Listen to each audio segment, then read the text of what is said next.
अयोग्य है। वो कैसा है, कहाँ है, कैसे मिलता है, किसने देखा है? ये प्रश्नवाचक चिन्ह पूर्ण रूप से हटाने के लिए अवश्य सुनिए जगत गुरु तत्वदर्शी संत रामपाल जी महाराज के अमृत वचन, सर्व पवित्र धर्मों के पवित्र शास्त्रों के आधार पर। पुणात्माओं, यहाँ तो उस स्थान की महिमा की कोई तुलना भी नहीं कर सकते, किसी से हम कंपेयर करके आपको बता नहीं सकते। वो तो वहां जाकर देखोगे जब आनंद नारा होगा। बाकी कुछ मिलता जुलता उसका कुछ आभास आपको कराया जाता है। वहां सतलोक एक पृथ्वी है, जैसे यह धरती आप देख रहे हो ऐसी ही है, लेकिन उस पृथ्वी में प्रकाश गणा है। जैसे आप देखते हो कहीं पर कोई दरिया का रेत पड़ा हो और उस रेत में चमक होती है, चांदी की तरह चमकते हैं सूर्य की रोशनी में, ऐसे वह पृथ्वी सारी ही ऐसे चमकती है और उपजाऊ बहुत घनी है। वहां पर सब बाग बगीचे हैं, झरने बहते हैं। यहाँ तो पत्थर के पहाड़ है, वह हीरे और पन्ने होते हैं। इनके वो पहाड़ हैं, मोतियों के पहाड़ हैं। यहाँ तो कंकर पत्थर हैं, वह मोतियों हीरों के पहाड़ हैं। और उन्हीं में बीच में पृथ्वी रेत है, उन्हीं में बाग बगीचे हैं, झरने बहते हैं, सफेद रंग के सभी वहां सब वस्तुएं सफेद कलर की होती है, यानी और एक तत्व से बनी हुई होती है। वहां मनुष्य भी ऐसे ही जैसे यही आकार है, स्त्री है, पुरुष है, आपके पूरे परिवार है। वो परिवार के आप साथ ही आए थे, इकट्ठे डूबे थे, कब इस काल के साथ हम इकट्ठे आए थे। और वो परिवार आज पता नहीं कहाँ कहाँ भटक रहे हैं, कोई कहीं कोई कहीं। तो वहां जाकर आप फिर से ऐसे परिवार बनेगा जैसे आपका यहाँ हुआ है। और ये परिवार तो आपका है ही नहीं, आज पता नहीं किसकी मृत्यु हो जाए। आज आप अपने बच्चों में, अपने परिवार में, अपने माता पिता पति पत्नी में आप कितना मोह करते हो, कितना प्यार से रहते हो। और यहाँ पता नहीं कब किसके ऊपर के बिजली गिर जाए, ऐसे गंदे लोक में हम रह रहे। अब यहाँ हम अपने परिवार में कितने प्यार से रहते हैं, फिर मृत्यु होती है, फिर हम टक्कर मार मार कर रोते हैं। तो ये क्या है यहाँ पर, ये क्या परिवार हुआ, ये क्या व्यवहार हुआ यहाँ का।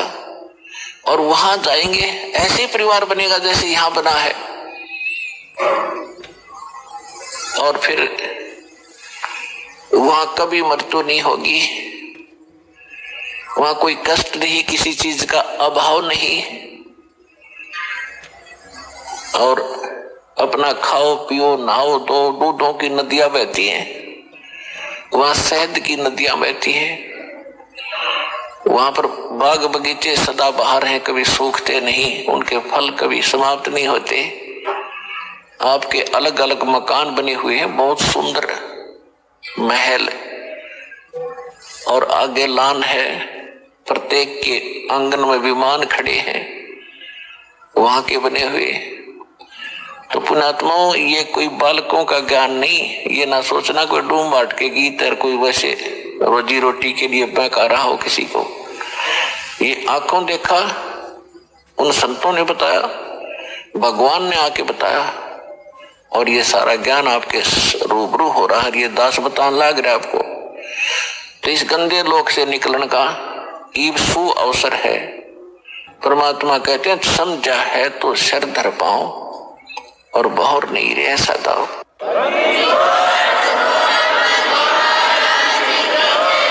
और यहाँ की किसी वस्तु की इच्छा आपके मन में नहीं रहनी चाहिए। प्रथम तो यो ज्ञान ऐसा है कि यहाँ कति हृदय हटा देगा आपका इस गंदे लोक तय। यो लोक ठीक नहीं है, यहाँ की व्यवस्था सारी व्यर्थ है। देखो, ये तो आपने मान लेना चाहिए कि यहां से तो आपकी मृत्यु होगी, डेफिनेट होगी। वो कब होगी वो समय निर्धारित है। जैसे परमात्मा बताते हैं कि साथी हमारे चले गए, हम भी चालनहार, और कोई कागज में बाकी रह रही, तांत लगी है वार। अब जैसे कोई व्यक्ति मृत्यु को प्राप्त हो जाता है, दूसरे सोचते हैं इसको बीमारी होगी थी, एक्सीडेंट हो गया, यूं मर गया, हम अभी नहीं मरेंगे, चलो हम चलते अपना काम करते। वो भी यही सोच रहा था कि अभी नहीं मरेंगे। तो यहां कहते हैं ना जाने काल की कर डारे और किस विध ढल जा पास आवे और जिन आते सरते मौत खुड़क दी उन्होंने केड़ा हंसावे। या नाचते हैं, गाते हैं, फिल्मी गाने सुनते हैं, एक सेकंड में ना जाने कितनी बिजली गिर जाए, जगह जगह भूकंप आते हैं और वो पता नहीं क्या क्या नाच रहे होते हैं, कूद रहे होते हैं, कोई गाने सुन रहा होता है, 1 मिनट में बिजली गिर जाती है, हाहाकार मच जाती है, सांस लेने का टाइम नहीं मिलता इनको। तो ऐसे गंदे लोक में तुम ऐसी खुशी मना रहे हो, तुम्हें डर नहीं रहा, तुम्हें ज्ञान नहीं है। 2 प्रकार के व्यक्ति यहाँ पर ऐसी गलतियां करते हैं। एक तो कति बालक होते हैं, उनको ज्ञान ही नहीं, वो सर्प को भी पकड़ लेते हैं, आग में भी हाथ डाल देते हैं। और दूसरे जिन्होंने भांग पी रखी हो या नशा कर रखा हो, वो व्यक्ति ही निर्भय होकर के ऐसे भयंकर स्थान पर और मस्ती में रहते हैं। इस ज्ञान से वह भांग उतारी जाती है, वो नशा उतारा जाता है और वो बालक की बुद्धि आपकी समाप्त की जाती है, आपके विचार मैच्योर किए जाते हैं, मजबूत किए जाते हैं, स्वस्थ किए जाते हैं कि ये लोग ठीक नहीं है, यहाँ का भगवान ठीक नहीं है, यहाँ का कोई भी व्यवहार ठीक नहीं है। यहाँ से पीछा छुटवाने का समय केवल अब आया है। ये 4 युगों के बाद यही समय होता है। यह बिचली पीढ़ी अब प्रारंभ हुई है। 1951 में दास का जन्म हुआ, 1947 को भारत आजाद हुआ। उसके बाद शिक्षा धीरे धीरे पनपी है, ना कोई शिक्षा के निकट नहीं जाता था। और अब शिक्षा की इतनी आवश्यकता महसूस करवा दी भगवान ने, दया करी दाता ने, कि बच्चा बच्चा पढ़ा दिया अपने सब ने, चाहे जिसका बिल्कुल ब्योत नहीं है, गरीब भी व्यक्ति हो, विचारता बेटा बेटी ने खूब पढ़ा दूं, अच्छा इनको शिक्षा दिवा दूं। तो इस शिक्षा का परमात्मा ने प्रेरणा की और इस शिक्षा का लाभ आपको ईब मिलेगा। यहाँ बड़ी अच्छी बात है, शिक्षा ग्रहण कर ली, पढ़ लिए, बच्चे बहुत अच्छी ट्रेनिंग भी कर गए। 1 करोड़ बच्चे पूरे हिंदुस्तान में शिक्षा पूरी करके और अपने रोजगार के लिए चल पड़ते हैं। कितनों को नौकरियां मिलती हैं? मान लीजिए 10% ने 10 लाख ने मिल गई 1 वर्ष में नौकरी, तो 90 लाख क्या कर रहे हैं? उनको तो कोई राहत मिली नहीं, अपना वही दैनिक कार्य जो परंपरागत होता है उसी को कर रहे हैं। तो इसका उद्देश्य ये था दाता ने आपको शिक्षित कराने का कि आप भगवान पहचान सकते हो और सदग्रंथों को देख सकते हो, विश्वास कर सकते हो। कबीर इज गॉड, हमारे सदग्रंथ क्या बताते हैं। और इसको जानकर आप फिर सतलोक की भी इच्छा करोगे। जब आप यहाँ छोटी मोटी कोई जॉब प्राप्त करने के लिए कितने संघर्ष करते हो, न्यौछावर हो जाते हो, 20 वर्ष तक बच्चे को पढ़ाते हो, खूब खर्चा करते हो कि किसी प्रकार इसको ये वस्तु प्राप्त हो, सुखी हो। और जब आपको पता चलेगा कि ये तो इससे हटकर भी एक और वस्तु है जो इस मनुष्य जीवन से हमने करनी थी और बच्चों से करवानी थी, वह भूल रहे थे, वो अब पता चलेगा। इसका यही काम है। शिक्षा नहीं देता दाता आपको, 4 युग चले गए। अगर छोटा मोटा अक्षर ज्ञान होता था तो उसको रोजी रोटी आधार नहीं होता था। आज तक आप देख रहे हो, अपना इतिहास देख लो, हिंदुस्तान का इतिहास देख लो, पिछला 100 वर्ष 200 वर्ष 300 वर्ष कौन पढ़ा करता था? एक ब्राह्मण वर्ग था, संस्कृत पढ़ा करते थे, वो परंपरागत और सदग्रंथों को जानते थे। उनका यही काम दे रखा था कि आप इन सदग्रंथों को पढ़ो। आप फ्री छोड़ दिए समाज ने, ब्राह्मण लोग, कि तुम इन सदग्रंथों को पढ़ो, शिक्षा ग्रहण करो, हमें समझाओ। अब उन्होंने उनके लिए उनकी वो भी रख दी, भाई तुम्हारी पूजा भी जाएंगे, दक्षिणा देंगे तुम्हें, तुम अपना एक का काम करो, अपना परिवार पोषण भी करो और सदग्रंथों को पढ़ो, हमें समझा दो, इतनी सी बात। तो इन ब्राह्मणों के समझ में नहीं आई सदग्रंथ। और परमात्मा आए 600 वर्ष पहले, ये सच्चा ज्ञान बताने लगे तो विरोध कर दिया, इन ब्राह्मणों ने करवा दिया।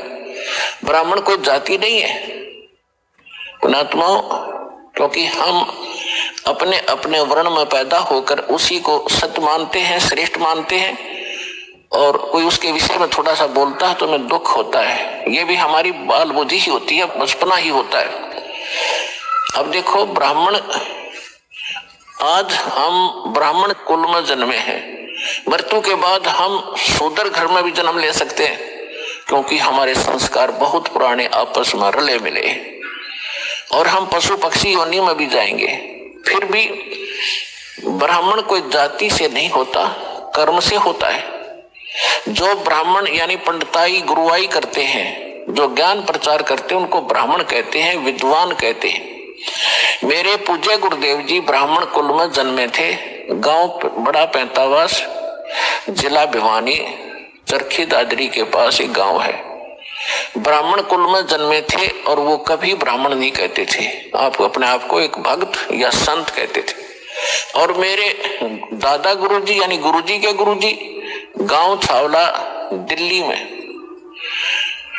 गांव छावला दिल्ली के वो जाट थे, और 15-16 वर्ष की आयु में मेरे परदादा गुरुजी के साथ वो चले गए थे, यानी उनके गुरुजी के साथ। और उन्होंने, मेरे जो परदादा गुरुजी थे, उन्होंने मेरे दादा गुरुजी को शिक्षा ग्रहण करवाई। इंटेलिजेंट थे, काशी विद्यापीठ से उनको पढ़ाया, 4 विषय के आचार्य बन गए वो, और उनको पंडित चिदानंद नाम से जाना जाने लगा। पंडित ब्राह्मण है, और उनका सोनीपत जिला में खरखोदा तहसील के पास एक छोटा सा गांव है गोपालपुर। वहां पर आज भी मेरे दादा गुरुजी छावला वाले उस जाट का एक पंडित चिदानंद नाम से आश्रम बना हुआ है, उस पर लिखा है बोर्ड, पंडित चिदानंद आश्रम गोपालपुर। वो जाट होते हुए पंडित कहलाए, और मेरे पूज्य गुरुदेव जी ब्राह्मण होते हुए भी कहा करते नहीं, मैं वो पंडित नहीं हूं, वो आचार्य नहीं हूं जो जिन्होंने पंडिताई यानी शिक्षा ग्रहण की। पंडित उसको कहते जो विद्वान हो जाए। गुरुजी कहते थे मैं संत हूं, भक्त हूं, और आप भी कल्याण कराता हूं और आपका भी उद्धार करता हूं। पंडित तो मेरे गुरुजी थे। तो इसी प्रकार जो दास आपको ये कह रहा है, जिनको सदग्रंथों का ज्ञान होता था हम उनको पंडित कहते थे। ब्राह्मण उसी को कहते हैं, भक्त को ब्राह्मण कहते हैं। ब्राह्मण उसको कहते हैं जो परमात्मा से परिचित हो जाता है, ब्राह्मण सोए जो ब्रह्म पहचाने। तो कहने का भाव यह है कि उन पंडितों ने जिन्होंने इन सदग्रंथों को पढ़ा वो विद्वान बने, वो इनको समझ नहीं सके। पढ़ना अन्य चीज होता है, समझना मूल वस्तु है। गुरु बिन काहू न पाया ज्ञान, जो थो था बुस छड़े मूड किसाना। भाई सतगुरु बिन काहू न पाया ज्ञान, जो थो था बुस छड़े मूड किसाना। भाई गुरु बिन वेद पढ़े जो प्राणी, समझन सार रहे अज्ञानी। तो पुण्यात्माओं, इस दास से पहले और उन महापुरुषों के अतिरिक्त जिनको भगवान सीधे मिले या परमात्मा के अतिरिक्त इस विश्व में किसी को भी अध्यात्म ज्ञान नहीं था। ये सभी वेद ज्ञान विरुद्ध साधना बताते और करते रहे ब्राह्मण होकर के। ये सभी अज्ञानी थे। अपने आत्माओं, ये शब्द यदि कहीं कहा जाए बगैर प्रमाण के तो इंसान का गला नहीं उतरा, बल्कि नो का यो मूर्ख आदमी है, सब न अज्ञानी बतावे। अज्ञानी का अर्थ है जिनको अध्यात्म ज्ञान नहीं, वेद ज्ञान नहीं, गीता ज्ञान नहीं, पुराणों का भी वो ज्ञान नहीं, यानी हमारे सदग्रंथों से अपरिचित जो गुरु हैं वो अज्ञानी हैं और वो गुरु पद बेशक प्राप्त किए। तो इन बातों का धीरे धीरे समाज को पता भी चलेगा, क्योंकि इसलिए आपको शिक्षित किया है। प्रमाण दास आपके रूबरू करता ही रहता है, आगे भी करते रहेंगे। अब जो प्रसंग चल रहा है हम उसी पर आते हैं। अब परमात्मा लेकर के गरीबदास जी की आत्मा को और सचखंड पहुंचे, सतलोक में पहुंचे। सतलोक का आपको दास वर्णन कर रहा है कि वहां 3 पोर्शन है सतलोक के, सचखंड के। जैसे अपने राजधानी है दिल्ली की, एक तो उसमें बाह्य क्षेत्र है बाहर का, जिसमें गांव आते हैं, वो भी दिल्ली ही कहलाती है। और फिर उसके बाद आता है शहर का हिस्सा जहां बाजार बने हुए हैं, वो सेकंड पोर्शन। उसके बाद आता है अपनी राजधानी स्थान, अपने जो राजा लोग रहते हैं, प्रधानमंत्री जी रहते हैं, राष्ट्रपति जी रहते हैं, यानी वो स्थान, वो तीसरा स्थान है। तो इसी प्रकार उस सतलोक के भी 3 पोर्शन है। बाहर का जो स्थान है, बाह्य क्षेत्र है, उसमें झरने बह रहे होते हैं, बाग बगीचे हैं सदाबहार, बहुत सुंदर, वहां महक उठ रही होती है और झीनी झीनी आवाज वहां पर बजती रहती है, जो बहुत सुहाती है, कानों को अच्छी लगती है। तो वहां कोई दुख नहीं, कोई कष्ट नहीं, कोई रोग नहीं, राग द्वेष नहीं, अभाव नहीं किसी वस्तु का, जिस कारण से वहां राग द्वेष नहीं। और सबको एक जैसा शरीर है, सबको एक जैसा ही वहां पर व्यवस्था उपलब्ध है। वहां कोई छोटा और बड़ा नहीं, वहां कोई अमीर और गरीब नहीं, वहां कोई शूद्र और उच्च वर्ण के नहीं, ब्राह्मण नहीं। तो वहां पर राग द्वेष होता ही नहीं। और वैसे भी वो शरीर जो आपको मिलेगा वो सुक्रम कायम ऐसा विरम, वहां जो आपको शरीर प्राप्त होगा उसमें नाड़ी तंत्र नहीं होगा, एक तत्व से बना हुआ होगा। उसकी बनावट, उसके अंदर जो मशीनरी है वो बहुत अच्छी होती है, वो कभी नाश नहीं होती। और वहां जो आप खाते पीते हो वो कहीं विसर्जन करने के लिए नहीं जाना पड़ता, उस बॉडी में उतना ही कंज्यूम हो जाता है। उसमें एक ऐसा सिस्टम मालिक अपनाया हुआ है। तो कहने का भाव ये है कि वो सुख हम यहां खोज रहे थे युगों से। अब जैसे नमक की बोरी में 1000 बोरी रखी हो नमक की, उसमें खांड का टेस्ट कोई ढूंढे तो वहां तो हो ही नहीं सकता। वो तो बूरा की बोरी में मिलेगा और दोनों एक जैसे कलर में एक जैसे हैं, रंग एक जैसा है, बोरी एक जैसी है। इसी प्रकार उस सतलोक की या नकल है। सतलोक में एज इट इज सृष्टि है। यहाँ तो ये अब खत्म हो गए, जैसे पेड़ ये तो कति कंडम हो गया काम सारा ही, और इसलिए उसको सतलोक, अमरलोक, अजरलोक कहते हैं। वहां कोई वस्तु नष्ट नहीं होती। और यहाँ पर आप देख रहे हो ऐसी ही व्यवस्था है, ऐसे ही सृष्टि है और ऐसे ही वहां बाग बगीचे हैं, ऐसे पुरुष स्त्री हैं।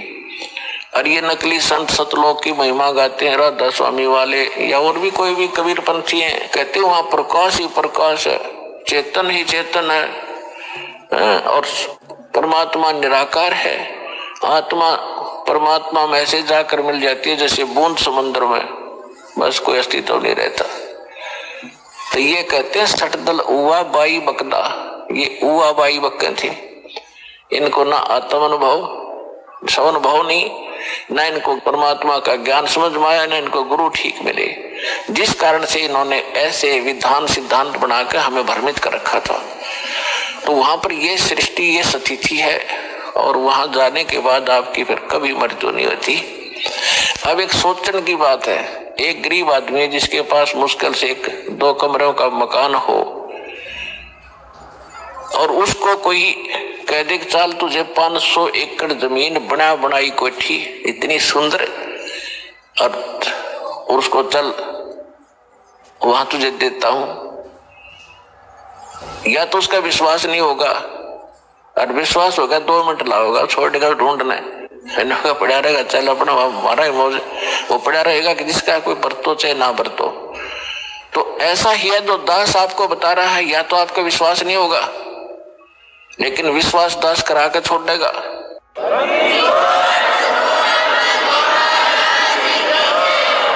क्योंकि ये दास की बनाई हुई सेल्फ मेड स्टोरी नहीं है, ये गॉड गिवन स्पिरिचुअल नॉलेज है, परमात्मा का दिया हुआ अध्यात्म ज्ञान है। और जिन महापुरुषों ने देखा उनका बयान है, वो बयान आपको सुना रहा है दास। आप उस बयान को पढ़ नहीं सके, समझ नहीं सके, इसलिए एक वकील की जरूरत पड़ती है।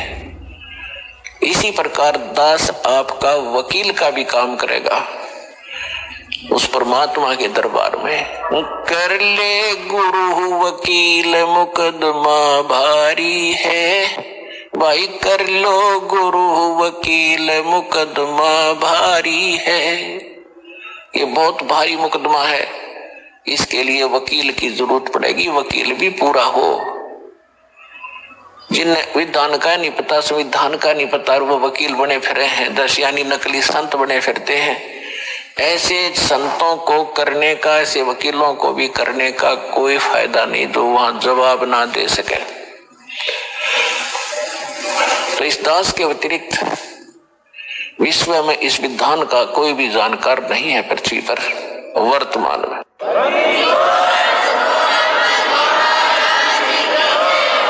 परमात्मा